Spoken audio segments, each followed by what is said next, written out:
Ang susunod na programa ay rated PG. Patnubay at gabay ng magulang ay kailangan sa mga batang manonood.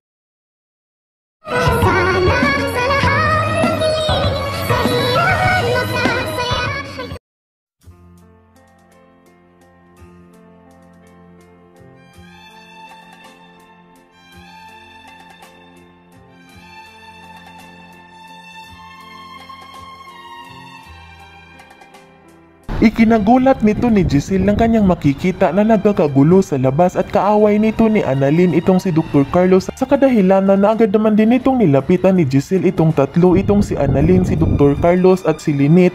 Ngunit ikinabulagta nito ni Giselle na kanyang makita ang hawak-hawak ni Annalyn sa isang picture na nagyayakapan itong si Dr. Carlos at itong si Zoe sa kadahilanan na agad naman din itong tinanong ni Giselle itong si Annalyn kung ano o mano ang ibig sabihin ni Annalyn sa kanyang ipinakitang picture ni Dr. Carlos at ni Zoe dahil lang sa nakita naman umano nito ni Giselle na niyakap umano nito ni Dr. Carlos itong si Zoe sa kadahilanan na agad naman din itong tiningnan ni Giselle itong si Dr. Carlos at sinabihan na wag umano nitong sabihin ni Dr. Carlos na kabit umano nito ni Dr. Carlos itong si Zoe. Hindi ito nakakibo itong si Dr. Carlos, ngunit hindi nito masabi-sabi ni Dr. Carlos ang katotohanan na itong si Dr. Carlos ang totoong ama ni Zoe kung kaya't mali ang mga iniisip ni Giselle.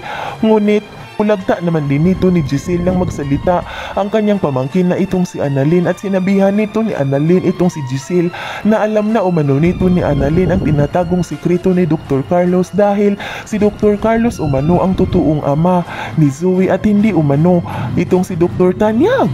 Sa kadahilanan nagulat naman din itong si Giselle sa kanyang naririnig galing sa bibig ni Annalyn at agad nitong tinanong ni Giselle kung totoo ba umano ang mga sinasabi ni Annalyn at dito agad naman din itong nagtaas noo itong si Annalyn at sinabihan nito ni Annalyn itong kanyang tita Giselle na totoo umano lahat ang kanyang mga sinasabi at hindi umano ito nagsisinungaling sa kadahilanan na agad naman din itong tinawagan ni Giselle itong kanyang kapatid na si Ubing at sinabihan na kailangan umano itong pumunta sa Eastridge Hospital at dito dali-dali naman din itong nagtungo itong si Dr. Tanyag sa Eastridge Hospital, ngunit ikinabulagta nito ni Dr. Tanyag na kanyang makikita na nasa labas lang ng kanyang ate at kasama nito ng kanyang ate itong si Dr. Carlos, si Lynette at si Annalyn sa kadahilanan na agad naman din itong nilapitan ni Dr. Tanyag itong apat at ikinabulagta nito ni Dr. Tanyag nang magkaharap na sila ni Giselle ay agad naman itong sinabihan ni Giselle itong si Dr. Tanyag na si Carlos lang naman umano ang ama ni Zoe. Yan ay ating aabangan sa susunod pa na pangyayari sa kaganapang ito ng abot kamay na pangarap.